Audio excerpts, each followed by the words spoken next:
Hey Pop gengs, Sweet but Psycho. Mungkin itu istilah yang terlintas di pikiran kalian pas denger namanya Harley Quinn.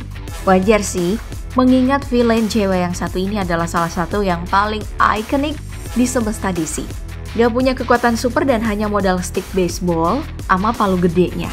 Mbak Harley ini selalu sukses bikin para superhero Justice League kelimpungan. Lalu gimana kalau dia kita adu dengan villain cewek lain yang sama-sama psycho tapi dari semesta Disney? Misalnya Cruella de Vil. Mereka ini sama-sama sweet juga kan?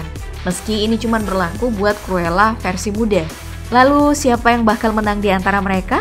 Mari temukan jawabannya dalam film populer versus kali ini, Cruella de Vil versus Harley Quinn.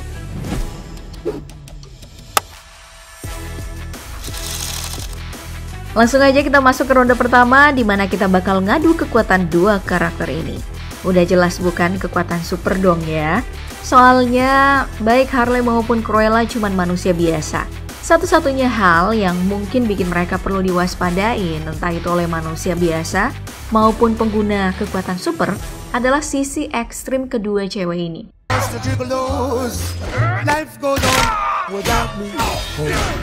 Dimana mereka gak bakal segan ambil tindakan paling kejam buat capai tujuan masing-masing. Cuman, kalau mereka beneran berantem dalam artian baku hantam, bisa dipastiin kalau Harley Quinn bakal menang. Karena sebagai mantan atlet gimnastik, badannya pasti lebih atletis. Terus secara praktis, banyak dari gerakan gimnastik yang Harley kuasain. Bisa digunain dalam kondisi pertarungan, entah itu untuk keperluan menyerang atau menghindar dan kabur.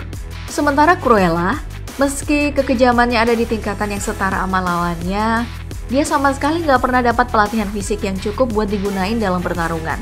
Karena nyaris sepanjang hidupnya, Cruella bisa dibilang bergantung sama Jasper dan Horace buat ngejalanin semua rencana jahatnya.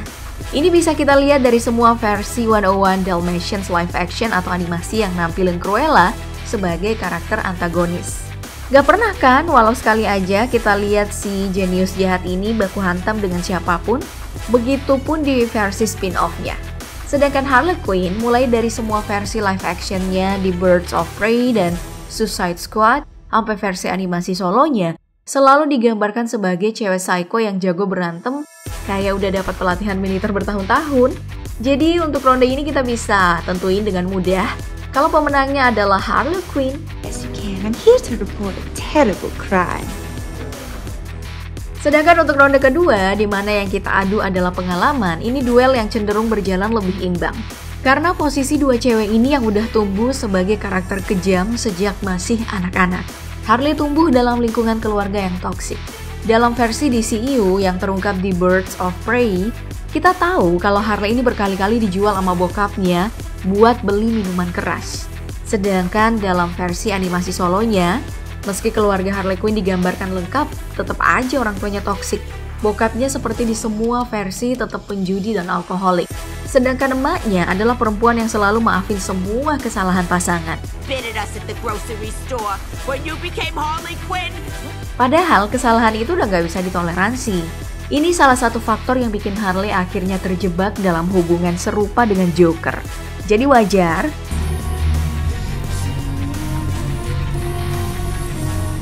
kalau akhirnya cewek yang satu ini jadi salah satu villain paling jahat dalam semesta DC.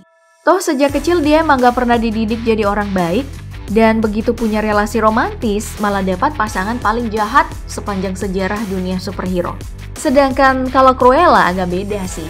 Orang tua angkatnya itu baik banget, tapi dia sendiri harus bergelut dengan gen psikopat dalam dirinya. Sebagai warisan dari sang orang tua kandung, yaitu Baron yang merupakan salah satu villain paling keji di semesta DC. Tapi bukan cuma itu. Begitu orang tua angkatnya yang baik meninggal,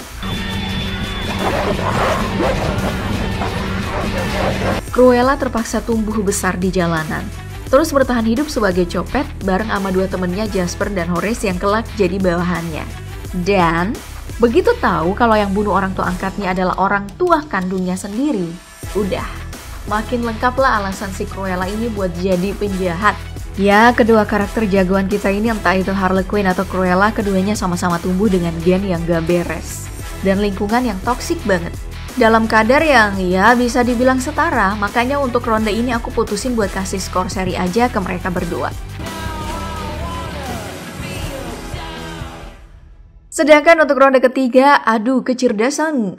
Mungkin kita nggak perlu diskusi panjang, karena harus diakui kalau Harley adalah cewek yang cerdas, mengingat profesi dan gelar akademisnya di bidang psikologi.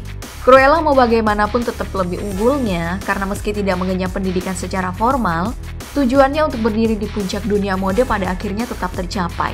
Tentu aja ini nggak lepas dari faktor genetiknya, karena punya emas super jahat yang di satu sisi emang jenius juga. Ya, emang sih kalau mau dibandingin, jenis kecerdasan dua karakter ini juga beda banget ya.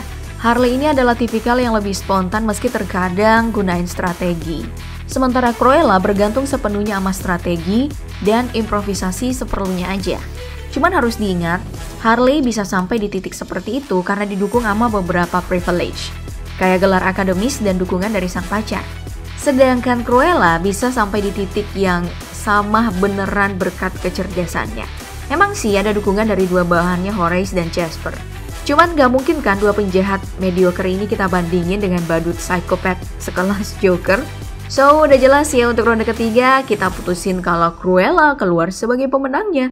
Dan praktis kedudukan saat ini berubah jadi 1-1. They say there are 5 stages of grief.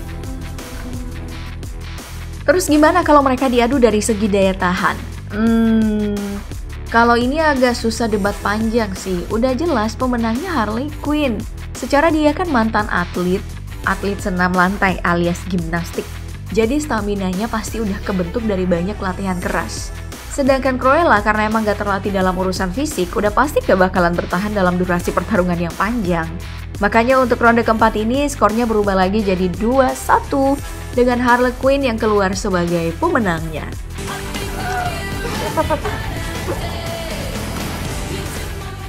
Cuman untuk ronde kelima di mana kita bakal ngomongin soal kelemahan, Harley Quinn jelas lebih rentan sih.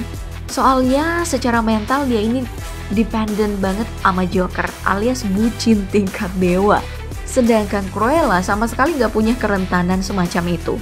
Karena sejak awal emang terbiasa jadi sosok dominan. Makanya untuk ronde terakhir ini skornya balik lagi jadi 2-2. Dan itu artinya untuk keseluruhan duel sama sekali gak ada pemenang. Cuman seperti yang selalu aku ingetin di konten versus lainnya, ini sama sekali bukan hal yang mutlak. Soalnya aspek yang diadu masih sangat terbatas. Mungkin kalau kita tambahin aspek kayak siapa yang lebih luas, Harley pasti jadi juara. Tapi kalau diadu siapa yang paling kaku, juaranya mungkin Cruella.